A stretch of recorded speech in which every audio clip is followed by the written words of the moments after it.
live camera action now. Hi everyone and welcome to the next episode of the Butterfly Effect podcast. And today in our homemade studio, I have a very special guest, a dear friend of mine, Ekaterina. Trust me, the story of this person will not leave you unattended. It will not leave you numb because I don't know any other person who had so many things happen in her life, so many beautiful lessons, and now she's helping also other people to go through their crazy experiences. So not only crazy experiences. So I guess today Katerina will share with us her transformational story, and I hope that lots of you will feel aligned, and lots of you will find important insights or just will be amazed with what she's going to tell us today. Or at least you will enjoy just the process and the story as you do enjoy the TV series.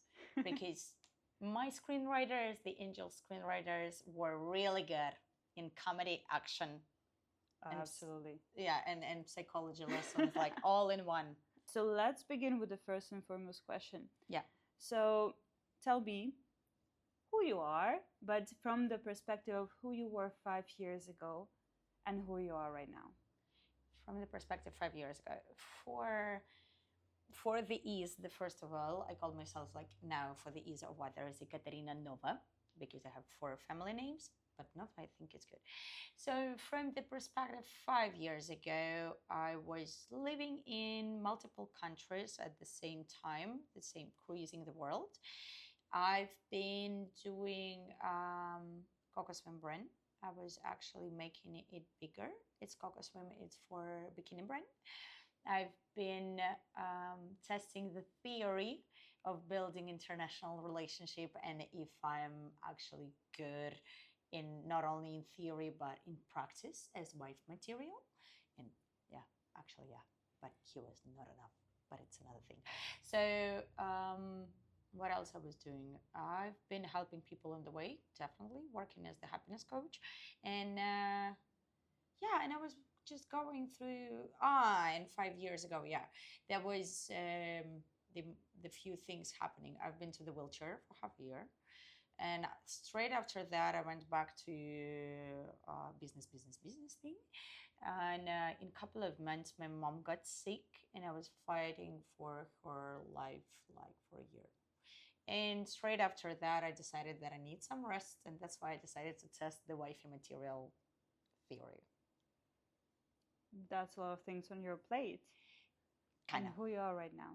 I would say I'm the happiest version of me I've ever been. And the beautiful thing of what is happening now is that I become happier and happier and happier, and things are getting better and easier, constantly. And that was kind of the goal I could feel 5 years ago, but I didn't know how I will achieve this. And if I would, from that perspective, think how it would look different in my brain. But that was just an idea that my happiness looks like that. But actually, the road of happiness took me another way round, because I'm at the moment 38 years old. And I thought that part of my happiness would be already getting being married and having kids, but it wasn't there, because the happiness goes from within. And what I understood that in the relationship, even though it was amazing and beautiful and fun and everything, it was the best relationship at that moment. At the same time, I could see myself that I can be more happy continuing on my own and giving myself a chance for the bigger love I can experience in this lifetime. I call it super match love. It's like yin yang thing. I have a theory about that. And I could see myself that is the next step of my happiness. This is my road. And because staying there could be more comfortable, but it was compromising me. And that was the theory, but in practice it looks like that. And I would say I'm in the happiest territory. I stabilized myself in Bali now. That was a settling down experiment, and I've been at the same place, at the same house, in the same environment, surrounded by repeating the cycle of the places, but changing inside for more than a year. And that was like an experiment, because I needed to switch myself from the mode of chasing to the mode of attracting. And before, I was cruising the world, I was running all the time, I was chasing my dreams, I was succeeding in it. But I could feel that there is more in a different state of being, a more calm state of being. And I was curious to discover what is that to be more feminine, and what is that to be more magnetic instead of being the runner, being that magnet, like, and just glowing.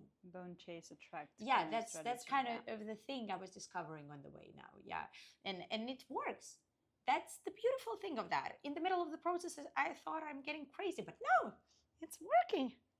Actually, so yeah, I'm super happy to say that I'm in the most comfortable period of my life, attracting everything what I desire and I can see for myself, and to discover that actually, even when I desire something, there are multiple versions of my desires, and the world can offer even more than my brain could create as my desire. It actually can be even bigger, more, and it's like, like options, and in career wise, and in relationship wise, people wise, opportunity wise, money wise, like everything. It's actually much more than I thought. And to discover that, I needed to like actually switch the mode. That's already a couple of very interesting topics that you touch a little bit about, like a feminine, about choosing yourself, about not chasing but attracting in different energies. And definitely, I think we will go into some of those topics more deep. But the main question, what I would really want you to ask, what was that maybe one or major transformative event that made you switch, made you change from you 5 years ago to you today? Is there were anything like one specific event or maybe a period of time that forced you to look at things from the different angle, forced you to question your beliefs, and forced you to change? Many. Like, okay, let's go one, two, three. Yeah, Okay. yeah, top three. Top three. First, wheelchair. The lesson of playing too hard in businesswoman, Hmm. putting too much on that plate. How did that work? Like playing businesswoman and appearing ending up in a wheelchair. Too much work, 18, 20 hours a day growing my brand, and just getting that much exhausted and tired that I had 3 accidents in a row, and the third one was on the wheelchair. I was on the bike in Bali and I was hit by a car, but previous two were not that dramatic, but it didn't stop me. After second one, I was making the huge photo shoot for the cover, and there were like 10 people involved, and I had a super low budget because I was going on my own, and it's like, and I was actually making that happen on my energy more. It's much easier with the money, trust me. You should, like, that's another thing. Never think that your energy costs less than money. Never use it. Sure. No, money is the cheapest. Like, it's much cheaper. Money is much easier than your own energy. And I was doing on my energy, make it happen, so that it was a huge collaboration with the models, with the photographer, videographer, with the place, with everyone. And it took so much effort. And I was after the second accident, and I didn't have a couple of pieces on my leg. So and it's tropical here, so it was actually like that. And I was in pain, but I was like, and I was like charging everyone around and crying on the background that nobody will see that, and coming back to like to entertain everyone, to make everyone work, because that worked on my energy. That was too much. I pushed myself too hard, and actually, what happened? That's the lesson that I already knew before from my spiritual experience, that my choice is to prioritize well-being in the meaning of enjoying life, and the purpose of life is actually life itself. And for me, the priority is being happy and discover happiness, and happiness researcher. But again, I got stuck with the idea. Yeah, we'll do that. It's okay. I got stuck that when I will be successful, when I will run the big brand, then I will be like, but that was just it was the old pattern going again. And I couldn't catch that. I got stuck with that idea. And I undervalued everything what is about me, my energy, my being. My days were only about work. Every conversation was leading to something which is profitable for work, nothing to me. no fulfillment, only giving outside to build the brand and all that. So that was kind of exhausting, and I didn't stop. So that the big lesson is to earn love, because when I will be successful, I will be big, I will be like, and then I can get love. Because the motivation, another thing which I discovered lately, the big thing, feminine, masculine. Feminine beings are motivated with the idea of being loved, want to receive love, want to be loved. The appreciation is not fulfilling feminine beings. It is like, if I'm appreciated, and that's why the best men I love me, it's okay. But if it's just appreciation, it's not enough. But men are motivated by appreciation. That's the difference. That's why they need to be valued, they need to be appreciated, they need to be successful in the society. Feminine, we want to be loved. And that's why the purpose is a bit different. It can look the same, but the goal is different. So for me, the success there was to earn love. And I played too hard. So I got to the wheelchair. That's the first thing. And only after 2 months working before the surgery, on the flights, on the wheelchair, only in 2 months, I'm like, what am I doing? What the heck? I'm like, wait a second. I'm on the wheelchair. I'm in pain. Like, it's already finished. It's the finish of the journey. Where else would you want to go? Like, how harder you want to push? I can't run. I can't go. Finished. I can do nothing. And I'm like, but I'm still like running in my brain with it, like all this, not stopping ever. And then I was like, whoa. Wait a second. And I'm in another country already. I'm in Israel. Yeah, and I'm like, what? No. I need to, what the heck? What? No. And I stopped that moment, and I actually started like the process in my brain. I'm like, no, it doesn't, like, nothing. Why am I doing that? I'm ruining my own life. I almost like lost my own life on the way to the idea of success, which leads to the idea that when I will get successful again, I will be loved. No, it's not true. It comes from inside. And I knew that, but I forgot again. So that's the first thing. But so many people are getting stuck in this cycle of, absolutely, I will love myself when I will reach something, or my man will love me when I will be successful, or I'll be something, or I will hustle as hard as someone else to prove my worth, to prove my abilities, my talents, or something.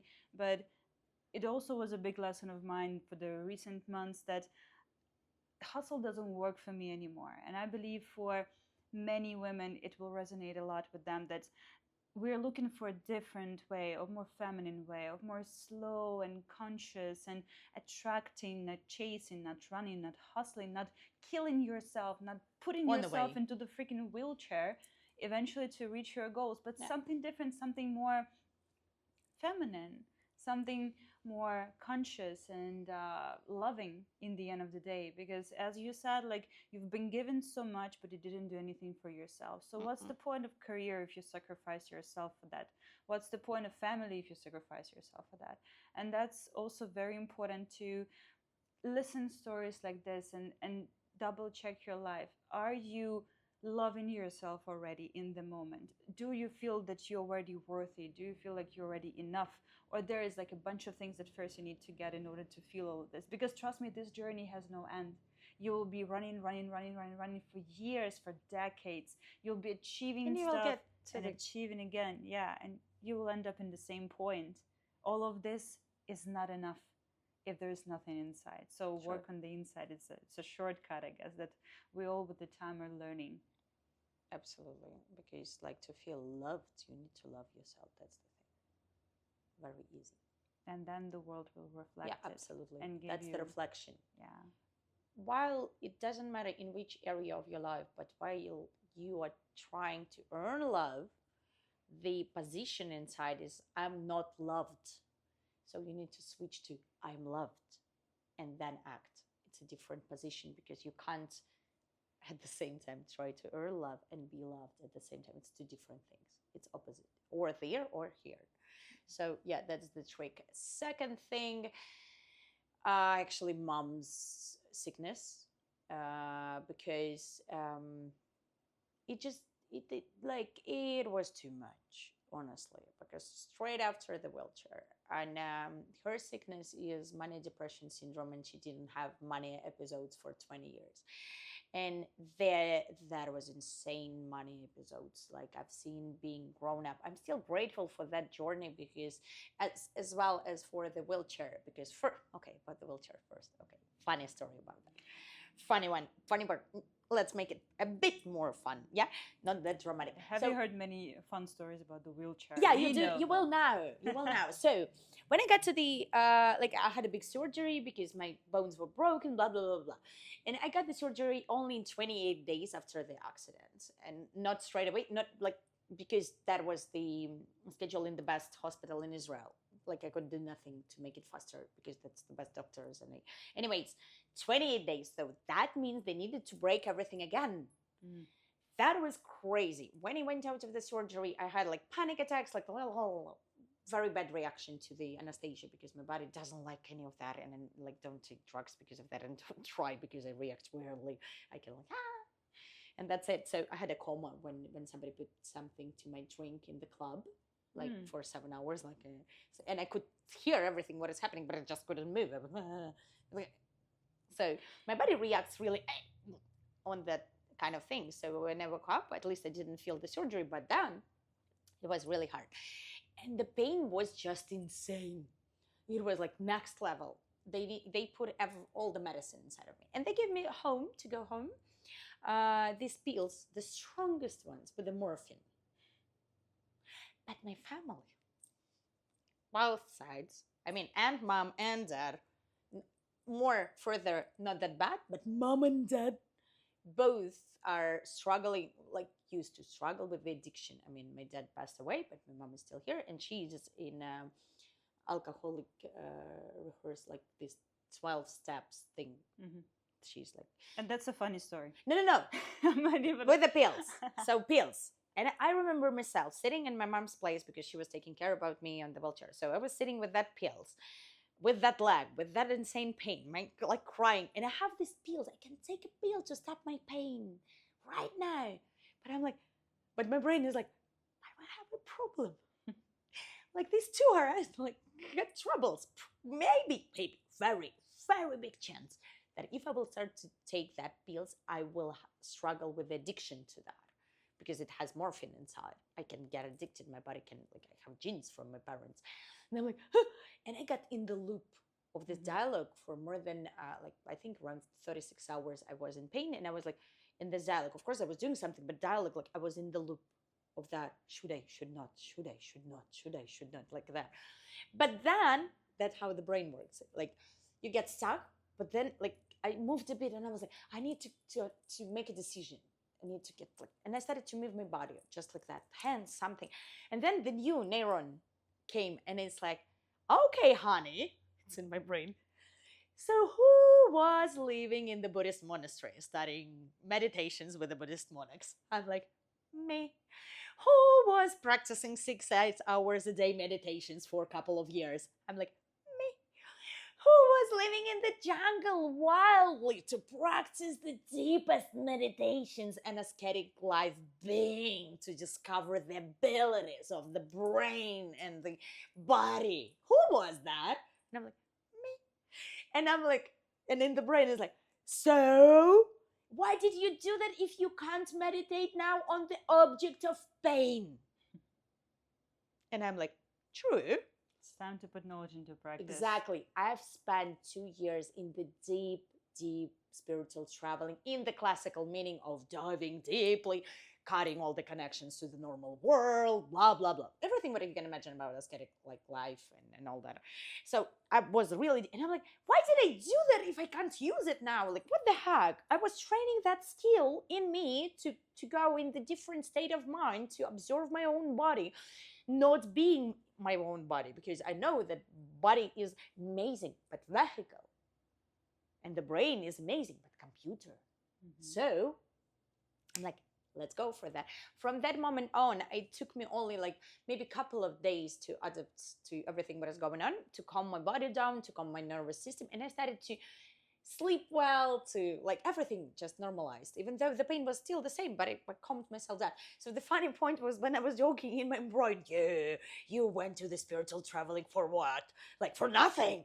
For now to take the pills.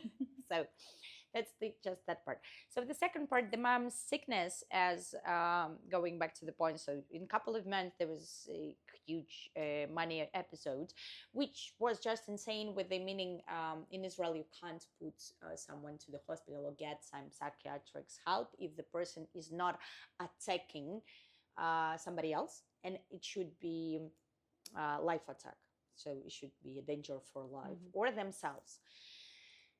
Otherwise you can't get anyone. So anyways, that was like a big thing, because she was totally unstable. That was just unstoppable, uncontrollable thing, and it wasn't my mom at all. Like, I mean, that what made me that experience of many months. I was healing her in Israel. I fight it with the system. I made it happen, because it just everybody was in Israel saying like, gets ready that she will die, because nobody will help, because everybody had situations, somebody in the family who died because they didn't get help. I'm like, I don't care about your stories. I don't care what you think is impossible in that country or in any other country or in any other universe, because I don't give a fuck. I need my mom. That's my family member. Like, I'm like, no, maybe something happened in your life. It's like, you're like, okay, I don't care. My mom, no.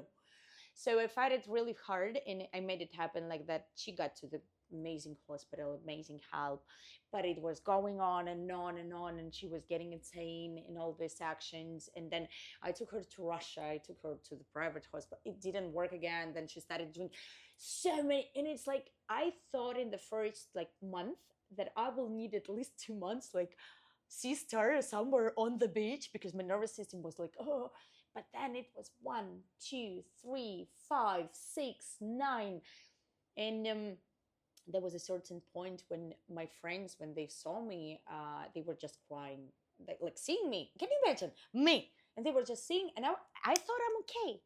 I mean, I was doing what I need to do. I was making money. I was making like, like everything what needed to be done. And I thought I'm okay, because I was watching through the mirror with like two eyes, two noses here. But people were just meeting me and crying. And then they started, like, they stepped into the situation, actually, to like a shield. My friends stepped between me and my mom like a shield.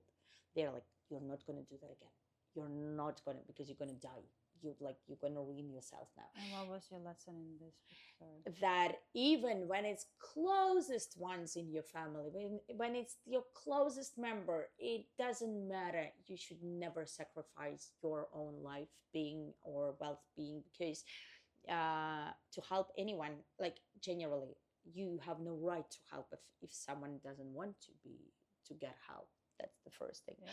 And another thing, doesn't matter what is going on, it's the life of another human being. It's another human being. As soon as you're grown up, that's also grown up. And even if not only on the kids, I don't know, I don't have yet kids. I truly believe with the kids it's different, because it's like someone who's relying on you, and definitely probably like it's okay to, but we're talking about different. When it's a grown up, you should never sacrifice yourself, because you have the same rights to live this life as this person does. And you have the same responsibility towards yourself as that person towards them. But that's the main responsibility you have. That's the whole human being you take care about. This one, exactly this one, is the one who is depending on you non-stop from the first to the last breath, not anyone else. This is the main, like the main human being who is depending on you non-stop.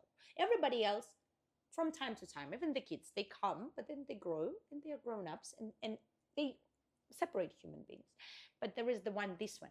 So my lesson was that sometimes I just, even when it's closest one, and when it's sickness, but if it is the danger to my life, I need to step out. And even if it's gonna end in a bad way, it's not my responsibility. My responsibility is this human being. Absolutely. I can't betray that human being anymore. Sometimes it's really hard to keep your boundaries when it comes to your closest ones, to your Absolutely. parents or to your partner. And for those people, we feel like I can sacrifice everything just to make you better. But as in the plane, first put the mask on yourself, then you can help Absolutely. someone else. But even sometimes you just don't need to. That's the thing, because I think the breaking point was when my mom, even like, she got better, but she started to drink, and that was like breaking point, because I like really put my life into plate to save her, and for everyone else it was a miracle. But she was pissed off. She was mad on me at that moment. She was mad because she didn't like that she was in the hospital. She didn't like this. I'm like, what should I, like, how else? And she started to drink, and that is the conscious choice. And I needed to step out to save myself. And that, again, I'm grateful for that experience, because it triggered all the dark experiences from my childhood, which were not healed, which were healed because I was there this time, being the grown up, and I stepped out and I took care about myself, and I prioritized myself. And when I was a kid, I was waiting for some grown up human being to come and save me. But the funny thing is that I got a chance to be that grown up human being, to save my inner kid who was like dying and crying nonstop inside of me watching that mom. But I stepped out, another part of me stepped out as being that grown up. And that was such a fulfilling moments for me, and not moments, it's a period that I'm like, oh, I'm actually that one I was waiting, like, because I still remember that small girl, like, terrified, and that small girl was inside of me. But she's not terrified anymore, because there is me, the grown-up version of me, and my inner kid, and my heart started to open, and I've started to feel more safe in the world, just because I am here, and I'm actually I'm pretty independent from the early age, but I had no chance before to trigger that zone of me. And in that kid, there is more excitement towards love hidden. To open that box, I needed to actually, like, I don't know, cherish that part of me. And another thing which was very beautiful to discover, that I love my mom the way she is. That was a huge thing. Because accepting people for who they are. Yeah, because so relieving, like, absolutely, in your life. I was like, that was a day when I was not involved anymore. I stepped out. I can't. I'm like, and when I've seen my friends being the shield, I'm like, I should do that. Like, really, I'm super grateful for them, and I should allow her go through her experience. It's not my responsibility. It's her experience. It's her soul choice. That's it. It's not the soul. I call it life movie. It's her movie, her soul movie.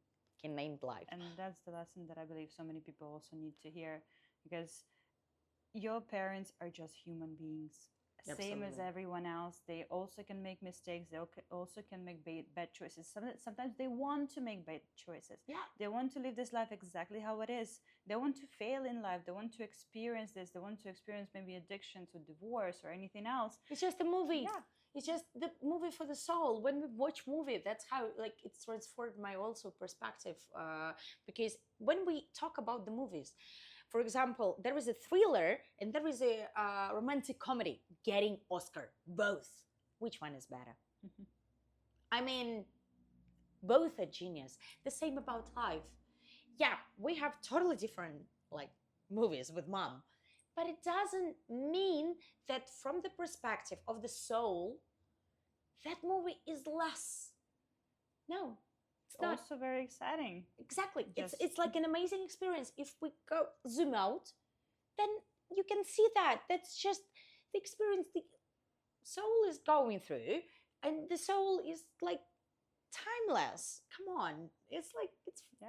It doesn't have same as, for example, same as you go through tough periods of your life, and you might suffer in the moment, might be really painful, but eventually you say, for example, I'm so grateful for this tough time of my life. It taught me so much. It made me who I am right now. Same, your parents, your friends, your loved ones, they also going through their journey, through their scenario of their movie. And I believe right now that one of the biggest acts of love is to allow the person that you love to go through anything in their life. Yeah, and it's like not only from the in mind. the toughest. Don't try to save them. Don't try to protect them. Just be there for them.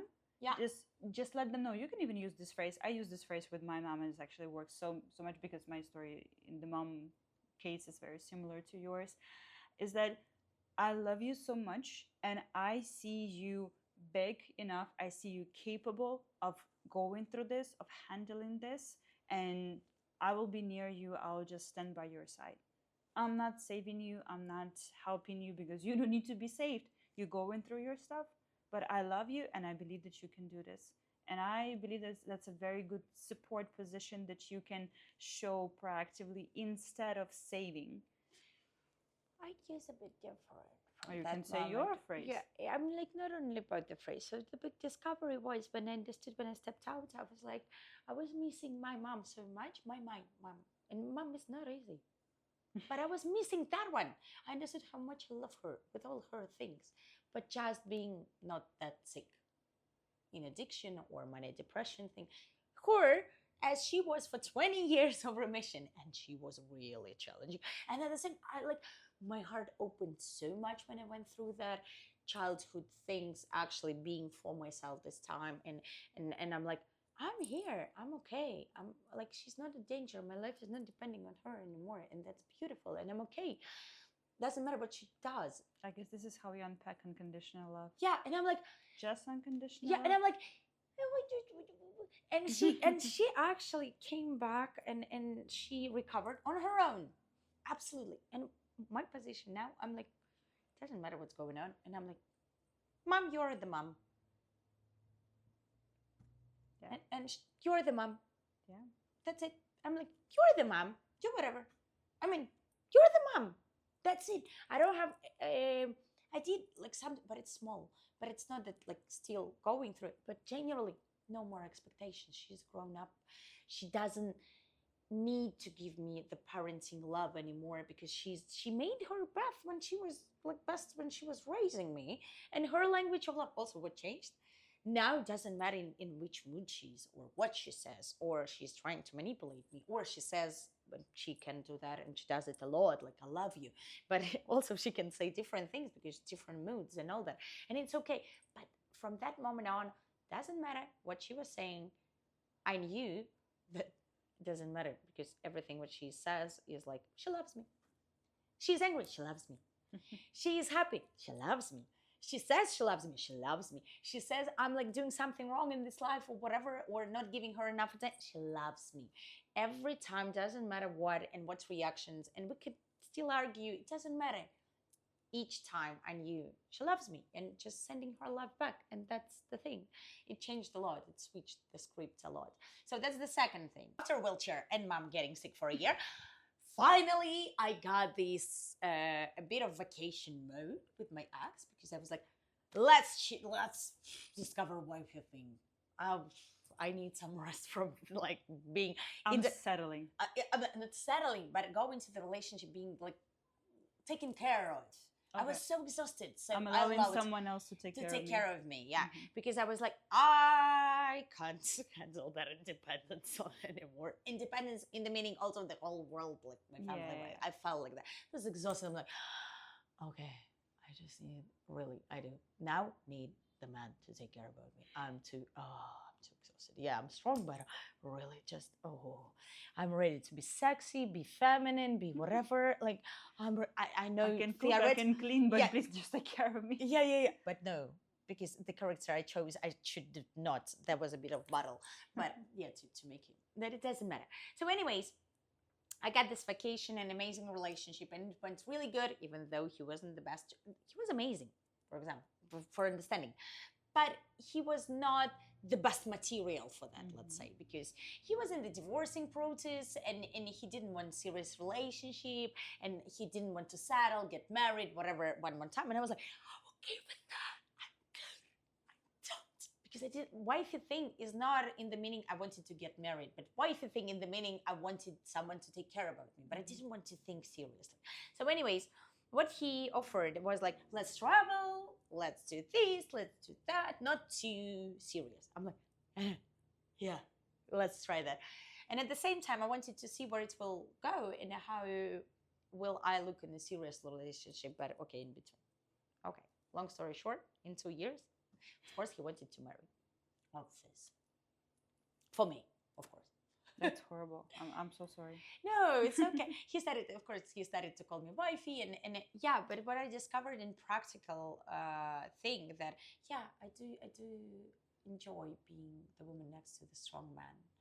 And that's an amazing feeling, actually, to be in the couple, in the partnership. And I love that side, and I love to, like, I a bit slowed down, but when it became a bit too serious, and I felt like he wants, and because I like the happiness coach for a long time, but that was like 50-50, but more like in a relaxing zone. I could see that his happiness looks different because he actually wants to discover more of that free traveling thing, and my happiness leads me to more settled life, probably. Not 100% sure, but theoretically. Anyways, I could see that he needs that way, probably. Anyways, that's how it looked. But honestly, with myself, I could feel that there is more love I can discover. I believed I was always romantic, and but that was like I loved him, but not from the first even month or two. I adored him and appreciated him, but step by step, I was loving him, and I could feel like it's not that love, you know. There is a phrase that comes into my mind based on this. I love you, but I love myself more. Something like that, yeah. And I could feel like I can. And stepping out of that relationship, I really started to give. It wouldn't be like absolutely honest to yourself. To myself, to settle for that. I can just be comfort with you, but it's just not that. I know that there is something like different kind of love, different kind of can be something more. Yeah, that would be absolutely fulfilling. Yeah, and absolutely yes. Yeah, and that one was like, oh yeah, works actually good, much better than I thought. Yeah, I'm really good. He's amazing now. We worked on that relationship. It's really working, but no, I could feel it. Anyways. And that's okay to leave relationships that are perfectly fine. Yeah, that's okay to leave on a good note, not after the crisis, not after the fight, but everything is good. But just once you develop relationship to a very deep point, you start to understand like in details what's the direction, what's the goals, what's the values of another person, and then only then I believe you can actually see and decide like, are we really aligned? Are we really moving in the same direction? Or there is something that is just not that. And for that, you really need to be connected to yourself and to listen to your heart, basically, like in the song, and listen to your soul. It always tells you the right answer. You need to have enough courage to like listen to it and make a decision. Yeah, it was like that. It's true. How you describe it's absolutely true, because it was totally good. It was amazing, actually. It was the best mindful relationship, and very passionate as well, and a lot of fun, and very good communication. But it just, no, I knew in my heart that there was something more, and for me and for him as well. But of course, I'm responsible for myself.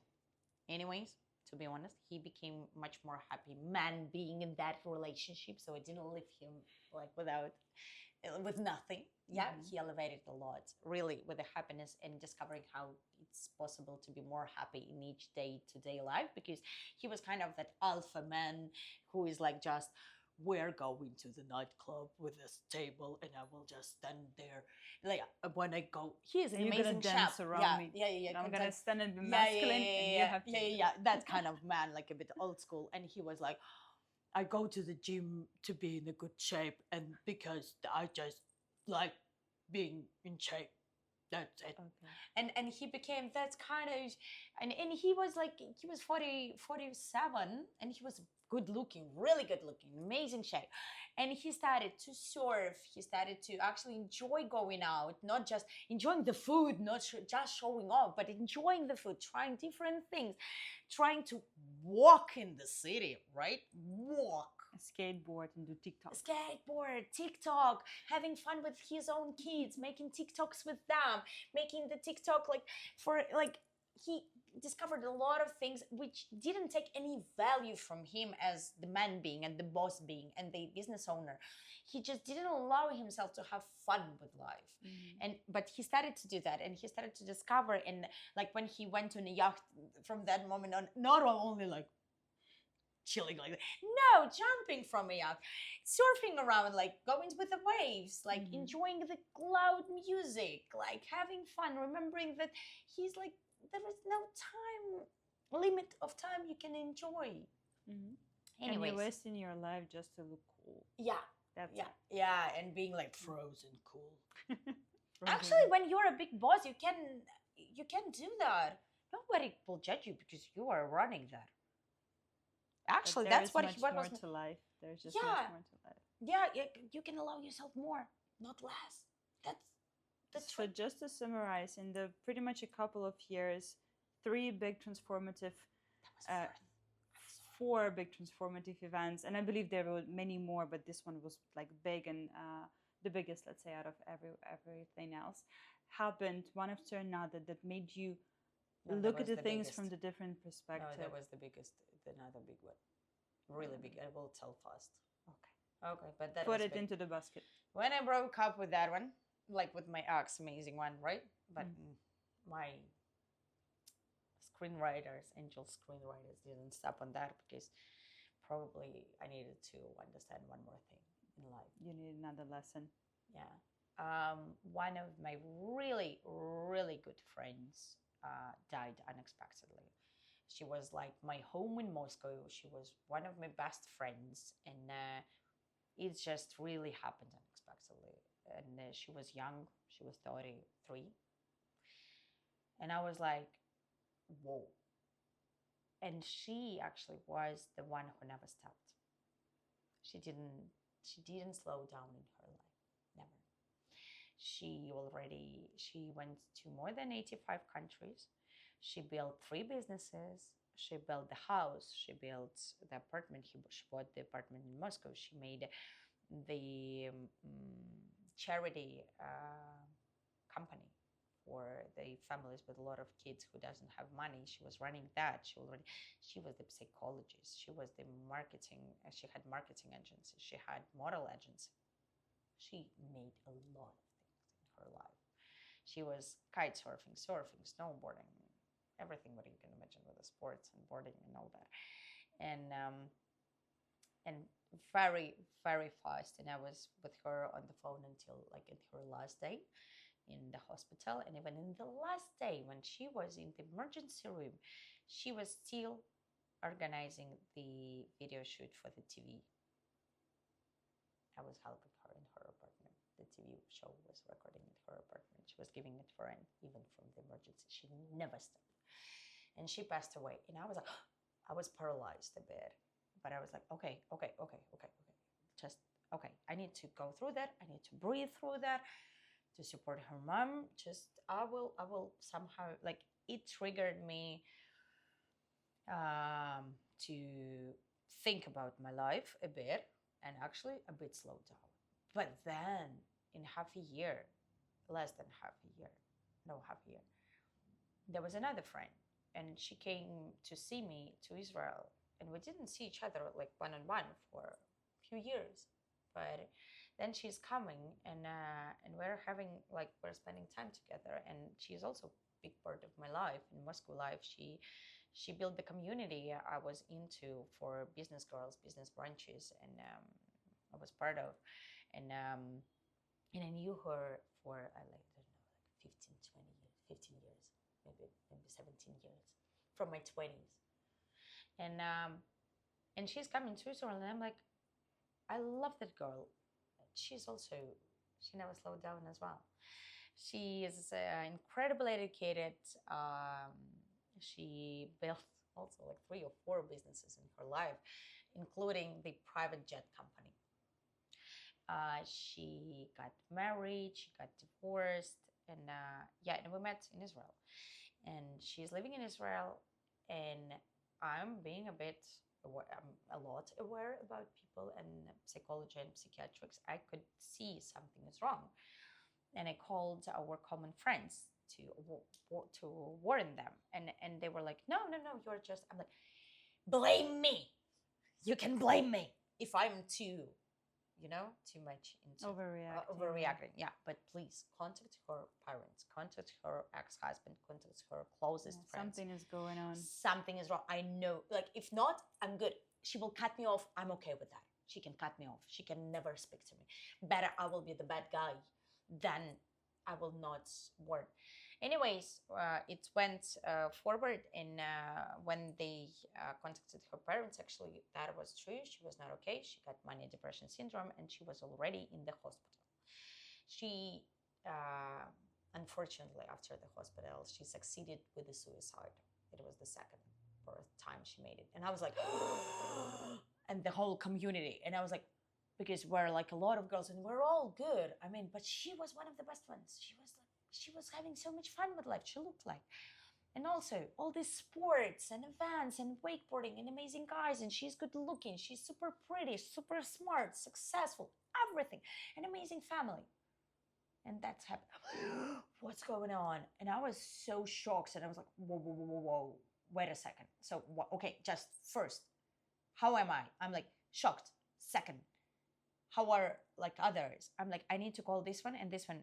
I need them to know that they are not guilty ones, because I know about mania depression syndrome first. Second, I've been to the depression. I know that kind of things, and that nobody could change her mind on her. And that's what made me come out with my depression experience, because I never talked before that about this. And I made it even public. Not like I'm not that big in social media at that time, especially, but I just made an open talk about that and my experience and my thoughts about the suicide, which were after this spiritual traveling, when I couldn't find the purpose in life, and like everything just seemed to be pain. What is not true? It just seems to be. It's not true. Never believe it. I'm the happiest person ever now. You can, one of the happiest. No, you can get it out of there. Trust me, step by step, and much faster than you think. Yeah, not true. Not true. It's just a period, a season, nothing else. So, and I was like, okay. And when I was talking about that, actually, some girls asked for help, and I helped, and it was my way of going through that, giving to others through my experience, that there is the way out. It's just an illusion, that there is only, it's not true. And with her as well, I was trying, but I knew that already the family is taking care of her closest circle. So she didn't allow me, and I knew I have no right to jump to her like that. And the hospital and the doctors were there. Anyways, it just happened. And what I understood that moment, that, okay, it's too much. What I need to do now is to give more to people that need help. I felt like it can help me as well to go through that loss. I was like, okay, I'm opening the doors to help people in a very serious way, in a like actually taking like that for 2 months and helping all the way with all my knowledge. So I made this, and I took the psychology support, because if you're already in pain, go to psychologists. They will have fun with you.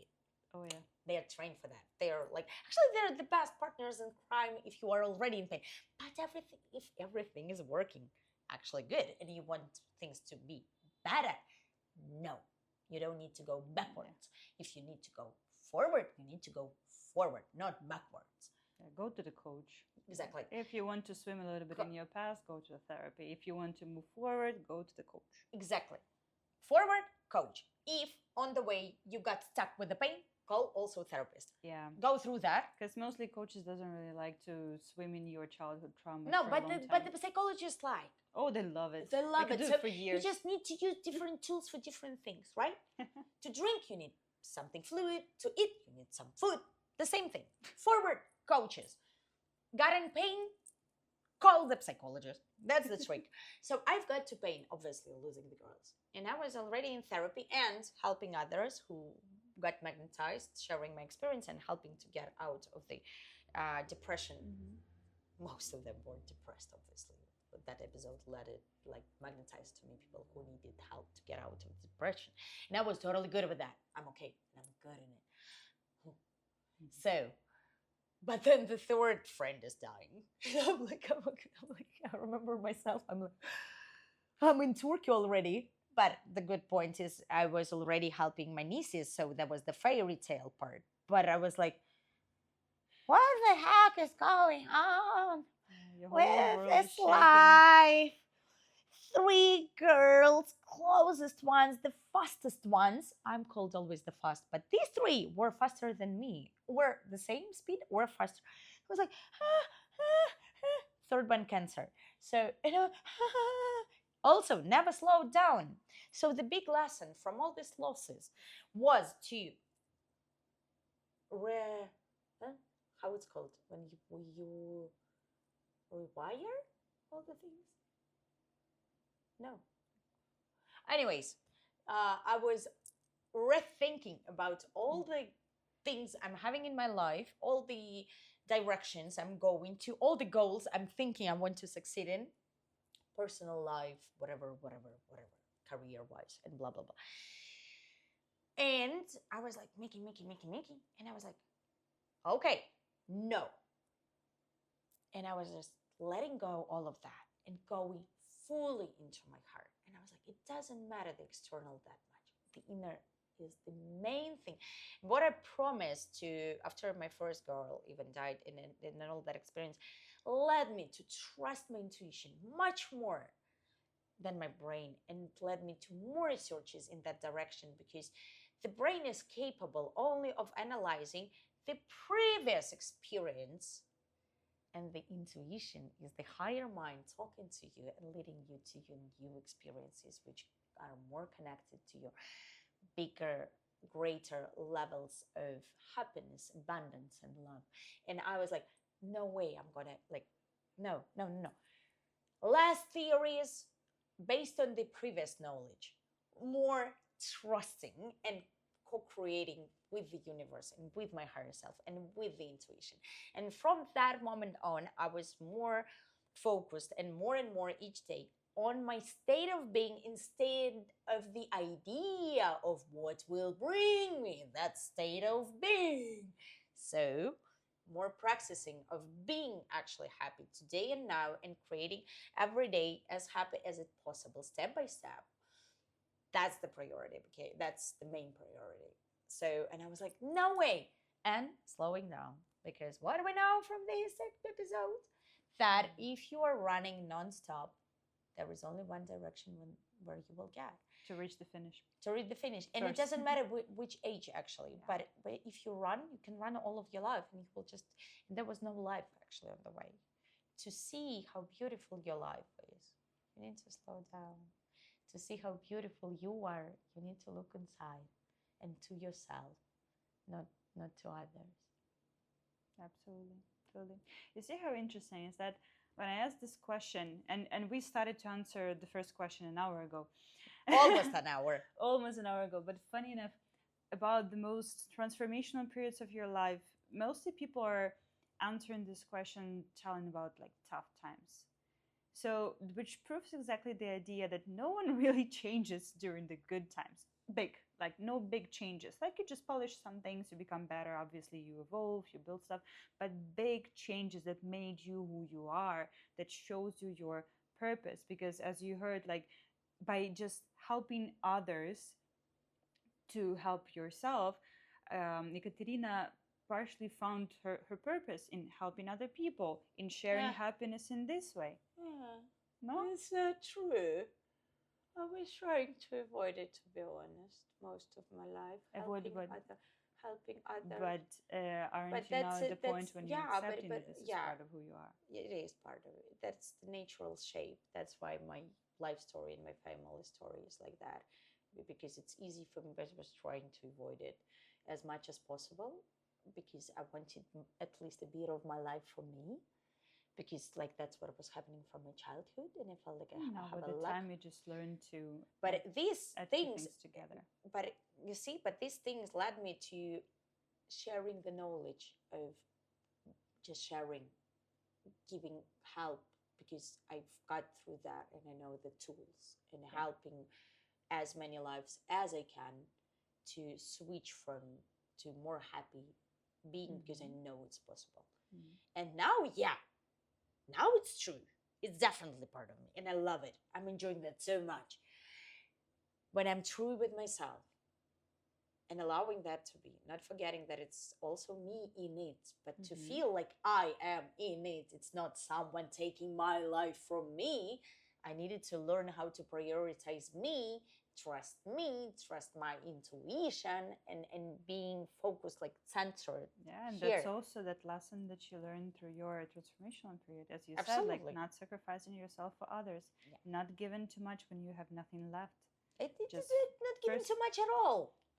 first, like taking care of yourself as the main person in your life, and then sharing out of abundance, and then sharing because you want to share. Actually, there is only one person you need to take care of, it's you.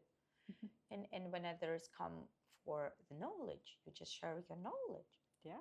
You don't need to save anyone, even being the coach or Yeah. the happiness coach, like the happiness coach. Like you You're don't, just you know, sharing what you know, you're showing the you way, and give then the it's the tools. person's choice to Yeah, follow it if or they not. want, they use Absolutely. it. You give the tools. No, yeah, but I was also acting differently. I was like throwing everything what I have and And feeling that's the lesson that we responsible. all learn. Yeah, yeah, As and practitioners who responsible help for the people, lives of that's the others. lesson, Yeah, yeah. no, it's not true. You just Absolutely. give the tools, you give the knowledge, you give the information, you help with the direction, you help with the structure, you help to understand themselves, like how they can understand themselves and what is their road of happiness, their own. But you don't walk instead of them. That's the thing about the coaching in general, that you can explain and show the steps. Let's imagine dance, but the mental thing. You can explain, over explain over and over again how to dance cha cha cha. You can show the steps over and over again how to dance cha cha cha. But if the person is not making the steps, they're not dancing. Yeah.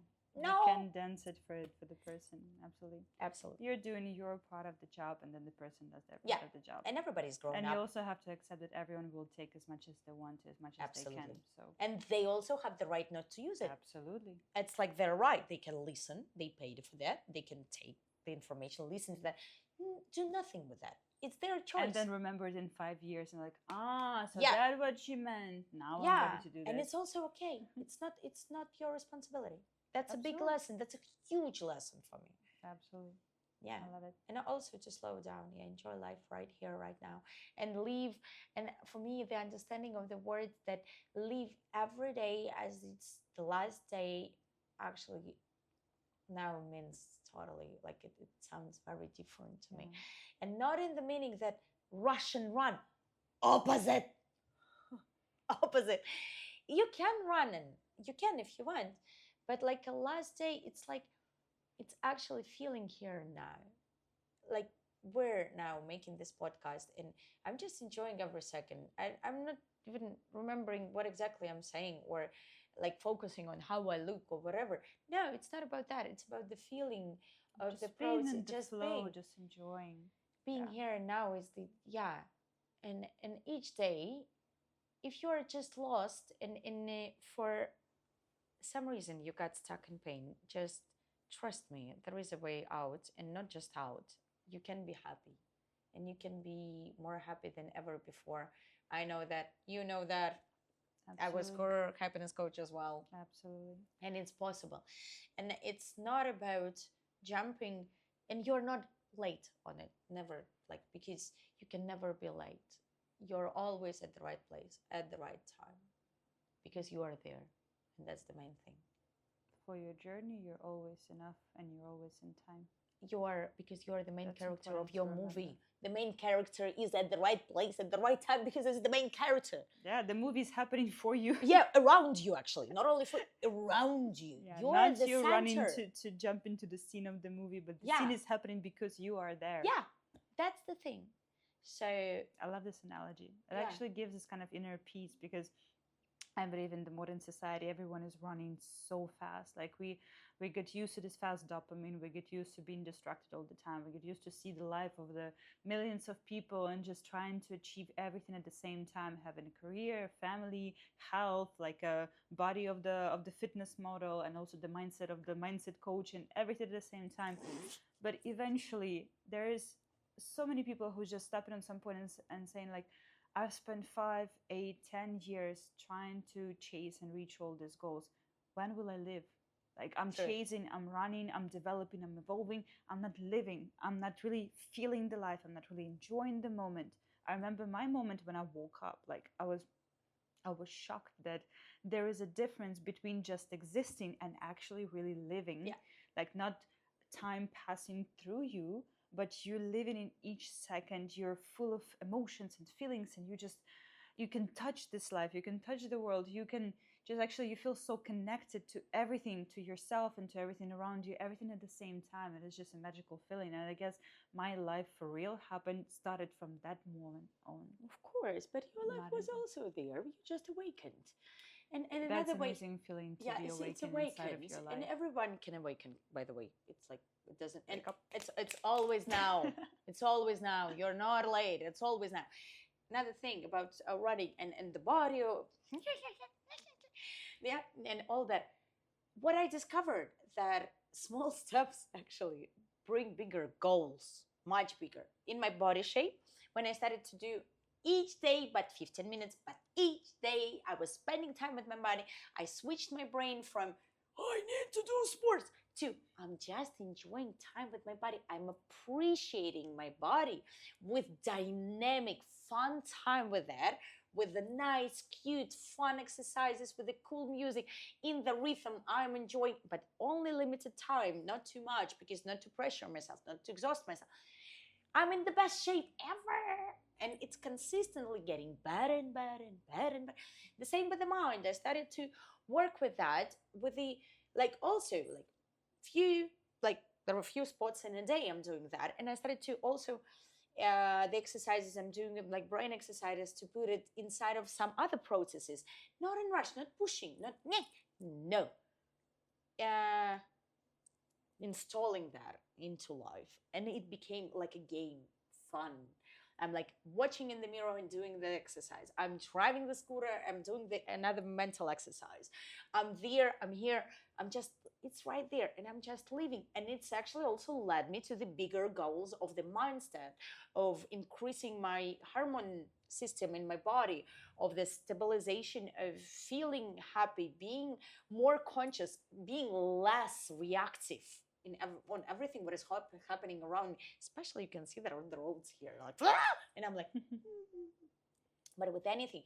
So the trick is not to run faster, but in a way slow down and become more consistent and enjoy the small steps, and it will lead you. It will actually, the turtle is faster than the rabbits in a way. That's my knowledge. In the end of the day, in the end of the journey, I mean, they live like what, 50 times longer. So yeah, Exactly. they do have a time to achieve whatever they want to achieve. Yeah, and I really just that's like, that's an option for the female gaze, like for the female way of achieving things. yeah, Not hustling, but little steps, baby steps, over and over again, consistent throughout a long period of time. Yeah.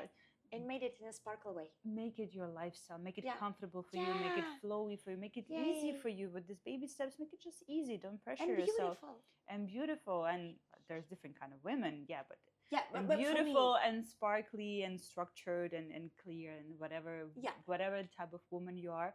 Together with that, I really love the concept that you're not just running towards it, trying to chase and get something and achieve something, but you're expanding yourself. Yeah.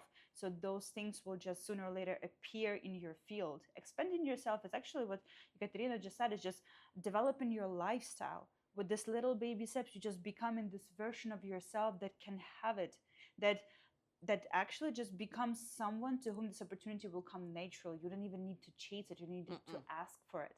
People will come and bring it to you because you're the best person for the job. Like you were created, you're specifically existing for this opportunity, for this thing. They will talk to you. The right conversations will happen, and it can be in your circle even, because you will start to change. And the change really comes from within. The outer is just the reflection. Absolutely. So there is no need to react on the reflection, because then you get into the loop. When you change inside, the reflection changes, and you continue evolving, and the reflection continue evolving. I love this last thought. I think it summarized so beautifully everything that you share with us today. There's like beautiful analytics of everything that happened, why it happened, for what reason it happened, what it gave you, what it brought you, what kind of features it developed in you, what kind of person you become became because of that. And now you're just happiest as you've ever been, most fit and beautiful and everything that you've ever been. So I believe that you went through this journey for a beautiful reason, to exist exactly who you are right now, and like to just shine in this world. And I believe it's very beautiful. Yes, Which proves once again that Yeah. happiness coach is not the person with the easiest life in the world. It's just a Mm-mm. person who chose happiness over any other option. Is a conscious choice. I choose happiness in my life. I choose to see happiness. This is my orienteer. This is my north star. This is where I'm going. This is where I'm like, where is my journey, my path is built on. Yeah.